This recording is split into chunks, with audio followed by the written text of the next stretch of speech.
আসসালামু আলাইকুম। আপনারা শুনছেন সর্বশেষ আন্তর্জাতিক সংবাদ। শুরুতে শিরোনাম পড়ে বিস্তারিত। ইরান নতি শিকার নয়, যুদ্ধই বেছে নেবে, আন্দোলন চলছে।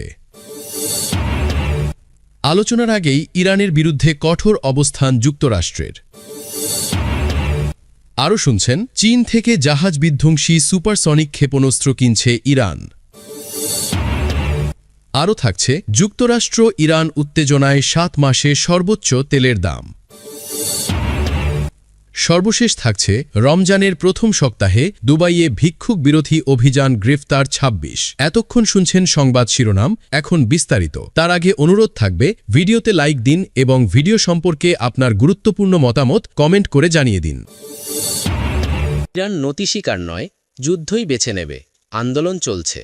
পারমাণবিক কর্মসূচি নিয়ে ইরানের ওপর চাপ সৃষ্টির লক্ষ্যে গোটা মধ্যপ্রাচ্য জুড়ে সামরিক শক্তি সাজিয়েছেন ট্রাম্প প্রশাসন। সাগরে বড় সব রণতরী আর ঘাঁটিতে থরে থরে যুদ্ধবিমান প্রস্তুত রেখেছে যুক্তরাষ্ট্র। তবে তেহরান আলোচনা চলমান রাখলেও যুদ্ধ প্রস্তুতি বাদ দিচ্ছে না। তাদের গর্বের ক্ষেপণাস্ত্র নিয়ে হুমকি দিচ্ছেন নেতারাও। মার্কিন প্রেসিডেন্ট ডোনাল্ড ট্রাম্পের কড়া হুঁশিয়ারি ও চরম উত্তেজনার মাঝেও নিজেদের পারমাণবিক কর্মসূচি ও অস্ত্রভাণ্ডার নিয়ে নতি স্বীকার করতে নারাজ ইরান, যা রীতিমতো বিস্মিত করেছে মার্কিন কর্মকর্তাদের। এমন প্রেক্ষাপটে ইরানের বিরুদ্ধে হামলার ঝুঁকি নিয়ে শীর্ষ মার্কিন কর্মকর্তার সতর্কবার্তা প্রত্যাখ্যান করেছেন স্বয়ং প্রেসিডেন্ট। প্রত্যুত্তরে ট্রাম্প বলেছেন, ওয়াশিংটন যে কোনো যুদ্ধে তেহরানকে সহজে পরাজিত করবে। এদিকে যুক্তরাষ্ট্র ইরান সংঘাতের আশঙ্কায় অনেক দেশ তাদের নাগরিকদের ইরান ত্যাগের নির্দেশনা দিয়েছে। কোনো দেশ দূতাবাস কর্মকর্তাদের সংখ্যাও কমাচ্ছে। গতকাল খবর প্রকাশিত হয়েছে, লেবাননে মার্কিন দূতাবাসের কর্মীদের সরিয়ে নিয়েছে যুক্তরাষ্ট্র। এর মধ্যে ইরানে সরকারি নিপীড়নের প্রতিবাদে দেশজুড়ে ফের বিক্ষোভ শুরু হয়েছে। গত সোমবার তৃতীয় রাতের মতো বিক্ষোভে নামে বিশ্ববিদ্যালয়ের শিক্ষার্থী ও সাধারণ মানুষ। এর কয়েক সপ্তাহ আগে দেশটিতে ভয়াবহ বিক্ষোভ হয়েছিল। তাতে ব্যাপক দমন নিপীড়ন চালায় তেহরান সরকার। তাতে হাজারো মানুষ নিহত হন। এমন পরিস্থিতিতে আগামীকাল জেনেভায় বৈঠকে বসছে যুক্তরাষ্ট্র ও ইরান।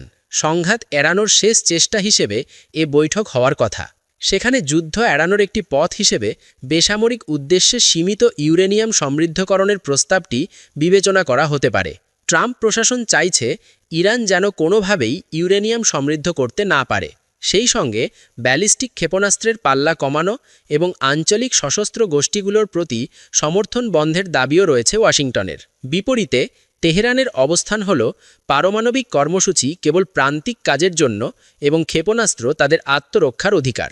নিউ ইয়র্ক টাইমসের বিশ্লেষকদের মতে, ইরানের শাসক গোষ্ঠীর কাছে তাদের আদর্শগত ভিত্তি ও সার্বভৌমত্ব বিসর্জন দেওয়ার অর্থ হল নিজেদের অস্তিত্ব বিলীন করা। মার্কিন প্রশাসনের ধারণা, ইরান এখন এতটাই দুর্বল যে তারা সব দাবি মেনে নেবে। ট্রাম্পের প্রধান আলোচক স্টিভ উইটকফ এবং ভাইস প্রেসিডেন্ট জেডি ভ্যান্সও ইরানের এই অপ্রত্যাশিত অনড় মনোভাবে বিরক্তি প্রকাশ করেছেন। তবে ইন্টারন্যাশনাল ক্রাইসিস গ্রুপের ইরান বিষয়ক পরিচালক আলী ওয়ায়েজ বলেন, ইরানের কাছে যুক্তরাষ্ট্রের শর্ত মেনে নেওয়া মানে হল যমদূতের হাতে নিজেকে সঁপে দেওয়া। তারা বিশ্বাস করে, একবার নতি স্বীকার করলে চাপ কমবে না, বরং যুক্তরাষ্ট্র তাদের ঠুটি চেপে ধরতে আরও উৎসাহিত হবে। যদি যুদ্ধ শুরু হয়, তবে তা কতদূর গড়াবে তা নিয়ে রয়েছে নানা সমীকরণ। প্রতিরক্ষা বিশ্লেষক ফারজিন নাদিমি মনে করেন, ইরান সম্ভবত গত জুনের মতোই সীমিত হামলা হজম করে নিয়ে মধ্যপ্রাচ্যের মার্কিন ঘাঁটিগুলোয় পাল্টা আঘাতের চেষ্টা করবে। কিন্তু ট্রাম্প যদি আরও বড় লক্ষ্য নিয়ে আগান, তবে মার্কিন ও ইসরায়েলি বাহিনীকে শুরুতেই ইরানের ক্ষেপণাস্ত্র সক্ষমতা গুড়িয়ে দিতে হবে। মার্কিন গণমাধ্যম জানিয়েছে, জয়েন্ট চিফ অব স্টাফের চেয়ারম্যান জেনারেল ড্যান কেইন ইরানের বিরুদ্ধে হামলার সঙ্গে সম্পর্কিত বিভিন্ন ঝুঁকি সম্পর্কে সতর্ক করেছেন। এর মধ্যে রয়েছে দীর্ঘমেয়াদী সংঘাতের ঝুঁকি। অন্যদিকে ইরান ইয়েমেনের হুথি বিদ্রোহীদের কৌশল অনুসরণ করতে পারে। আলোচনার আগেই ইরানের বিরুদ্ধে কঠোর অবস্থান যুক্তরাষ্ট্রের। জেনেভায় আসন্ন পারমাণবিক আলোচনার আগে ইরানের জন্য কঠোর অবস্থান নিয়েছে যুক্তরাষ্ট্র। মঙ্গলবার ওয়াশিংটন থেকে প্রকাশিত খবরে জানানো হয়েছে, ইরানকে কোনোভাবেই ইউরেনিয়াম সমৃদ্ধকরণের অনুমতি দেওয়া হবে না। হোয়াইট হাউসের এক জ্যেষ্ঠ কর্মকর্তা জানান, প্রেসিডেন্ট ডোনাল্ড ট্রাম্প ইরানকে পারমাণবিক অস্ত্র অর্জন বা তা তৈরির সক্ষমতা ধরে রাখতে দেবেন না। তিনি বলেন, যুক্তরাষ্ট্রের অবস্থান স্পষ্ট, ইরানের জন্য শূন্য সমৃদ্ধকরণই শর্ত। আগামী ২৬ ফেব্রুয়ারি জেনেভায় দুই পক্ষের মধ্যে পারমাণবিক আলোচনা হওয়ার কথা রয়েছে। এর আগে ১৯ ফেব্রুয়ারি ট্রাম্প ইরানকে ১৫ দিনের সময়সীমা দিয়ে অর্থবহ চুক্তিতে পৌঁছনোর আহ্বান জানান। তিনি সতর্ক করেন, আলোচনা ব্যর্থ হলে তার পরিণতি খারাপ হতে পারে। তবে ইরান নিজেদের ইউরেনিয়াম সমৃদ্ধকরণের অধিকার পুনর্ব্যক্ত করেছে। মার্কিন গণমাধ্যমের খবরে বলা হয়েছে, কূটনৈতিক প্রচেষ্টা ব্যর্থ হলে সম্ভাব্য সামরিক বিকল্প বিবেচনায় রাখা হচ্ছে।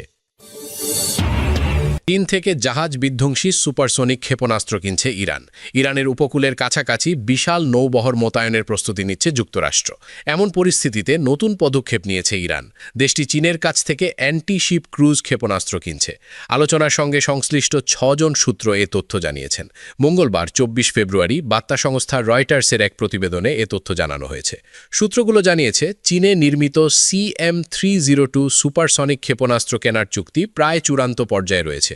যদিও সরবরাহের নির্দিষ্ট সময়ে এখনও নির্ধারিত হয়নি। প্রায় ২৯০ কিলোমিটার পাল্লার এই ক্ষেপণাস্ত্র সমুদ্রপৃষ্ঠের কাছাকাছি দ্রুত গতিতে উড়ে জাহাজের প্রতিরক্ষা ব্যবস্থা ফাঁকি দিতে সক্ষম। ইসরায়েলের think tank institute for national security স্টাডিজের জ্যেষ্ঠ গবেষক ও সাবেক গোয়েন্দা কর্মকর্তা ড্যানি ক্রিটিনোউইকেজ বলেন, ইরান যদি জাহাজে আঘাত হানার সুপারসনিক সক্ষমতা অর্জন করে তাহলে এটি পুরো খেলাই বদলে দেবে। এই ক্ষেপণাস্ত্র প্রতিহত করা খুবই কঠিন। আলোচনার সূত্রগুলো জানায়, অন্তত ২ বছর আগে শুরু হওয়া এই আলোচনা গত জুনে ইসরায়েল ইরান ১২ দিনের যুদ্ধের পর দ্রুত গতিতে এগোয়। গত গ্রীষ্মে চুক্তি চূড়ান্ত পর্যায়ে পৌঁছলে ইরানের উপপ্রতিরক্ষা মন্ত্রী মাসুদ ওরাই সহ ঊর্ধ্বতন সামরিক ও সরকারি কর্মকর্তারা চীন সফর করেন। চীনের পররাষ্ট্র মন্ত্রণালয় রয়টার্সকে জানিয়েছে, সম্ভাব্য ক্ষেপণাস্ত্র বিক্রির এই আলোচনার বিষয়ে তারা অবগত নয়। চীনের প্রতিরক্ষা মন্ত্রণালয় মন্তব্যের অনুরোধে সাড়া দেয়নি। হোয়াইট হাউসও সরাসরি এ বিষয়ে মন্তব্য করেনি। তবে একজন কর্মকর্তা বলেন, প্রেসিডেন্ট ডোনাল্ড ট্রাম্প স্পষ্ট করে বলেছেন, ইরানের সঙ্গে হয় চুক্তি হবে, না হলে কঠোর ব্যবস্থা নেওয়া হবে। রয়টার্স জানিয়েছে, এই ক্ষেপণাস্ত্র সরবরাহ বাস্তবায়িত হলে তা ২০০৬ সালে আরোপিত জাতিসংঘের অস্ত্র নিষেধাজ্ঞাকে অমান্য করার শামিল হবে। ২০১৫ সালের পারমাণবিক চুক্তির অংশ হিসেবে নিষেধাজ্ঞা স্থগিত করা হলেও পরে তা পুনর্বহাল করা হয়। যুক্তরাষ্ট্র ইরান উত্তেজনায় ৭ মাসে সর্বোচ্চ তেলের দাম। যুক্তরাষ্ট্র ও ইরানের মধ্যে সামরিক উত্তেজনা বাড়ায় আন্তর্জাতিক বাজারে তেলের দাম প্রায় ৭ মাসের সর্বোচ্চ অবস্থানে পৌঁছেছে। বিনিয়োগকারীরা আশঙ্কা করছেন, সম্ভাব্য সংঘাত সরবরাহে বিঘ্ন ঘটাতে পারে। দুই দেশের মধ্যে আগামী বৃহস্পতিবার জেনেভায় বৈঠক নির্ধারিত রয়েছে। বুধবার ব্রেন্ট ক্রুডের দাম ব্যারেল প্রতি ৪৩ সেন্ট বা ০.৬% বেড়ে দাঁড়ায় $৭১.২০ একই সময় WTI ক্রুডের দাম ৩৮ সেন্ট বা ০.৬% বেড়ে $৬৬.০১ ওঠে। ব্রেন্ট গত শুক্রবার জুলাইয়ের পর সর্বোচ্চ এবং WTI সোমবার আগস্টের পর সর্বোচ্চ দামে পৌঁছায়। যুক্তরাষ্ট্র মধ্যপ্রাচ্যে সামরিক বাহিনী মোতায়েন করায় উত্তেজনা আরও বেড়েছে।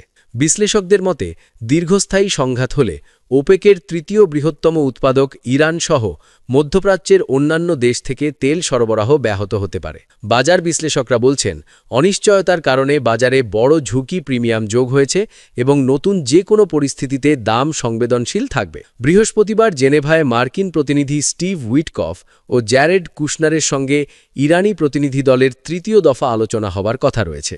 ইরানের পররাষ্ট্রমন্ত্রী আব্বাস আরাগচি বলেছেন, কূটনীতিকে অগ্রাধিকার দিলে চুক্তি সম্ভব। এদিকে মার্কিন প্রেসিডেন্ট ডোনাল্ড ট্রাম্প সতর্ক করে বলেছেন, চুক্তি না হলে খুব খারাপ পরিণতি হতে পারে। তবে ইরান যুক্তরাষ্ট্রের শূন্য ইউরেনিয়াম সমৃদ্ধকরণ শর্ত মানবে কিনা তা এখনও স্পষ্ট নয়। উত্তেজনার মধ্যেই ইরান চীনের কাছ থেকে অ্যান্টিশিপ ক্ষেপণাস্ত্র কেনার আলোচনা ত্বরান্বিত করেছে বলে আন্তর্জাতিক সংবাদ মাধ্যম জানিয়েছে। বিশেষজ্ঞরা বলছেন, এসব ক্ষেপণাস্ত্র যুক্তরাষ্ট্রের নৌবাহিনীর জন্য হুমকি তৈরি করতে পারে। তবে ভূ-রাজনৈতিক উত্তেজনার পাশাপাশি বাজারে সরবরাহ বেশি থাকার আশঙ্কাও রয়েছে।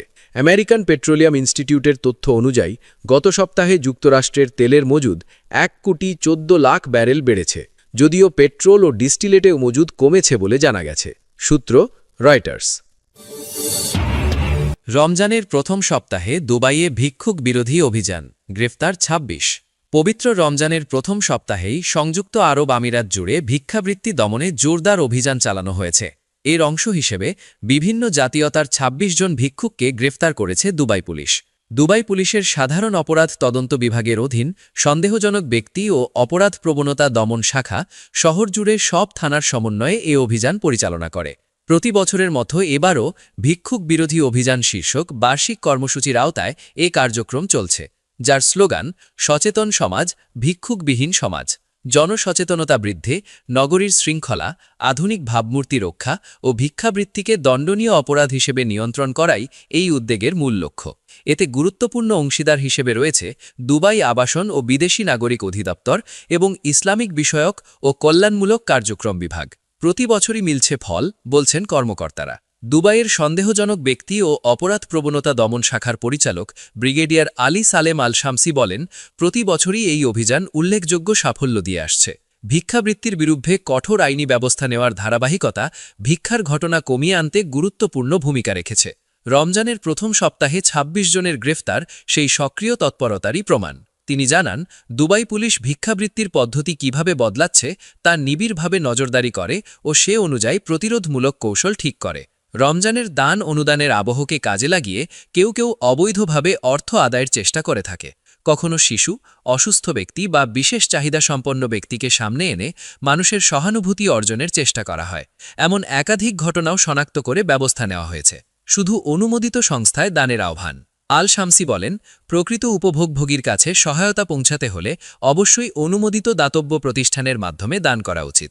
রাস্তায় বা অনলাইনে ভিক্ষার আবেদন দেখলে সাড়া না দেওয়ার আহ্বান জানান তিনি। দুবাই পুলিশ আরও জানিয়েছে, ভিক্ষুক দেখলে ৯০১ নম্বরে ফোন করে বা দুবাই পুলিশ স্মার্ট অ্যাপের পুলিশ আই সুবিধা ব্যবহার করে জানানো যাবে। অনলাইনে ভিক্ষাবৃত্তির ঘটনা জানাতে হবে ই ক্রাইম প্ল্যাটফর্মে। সূত্র, গালফ নিউজ।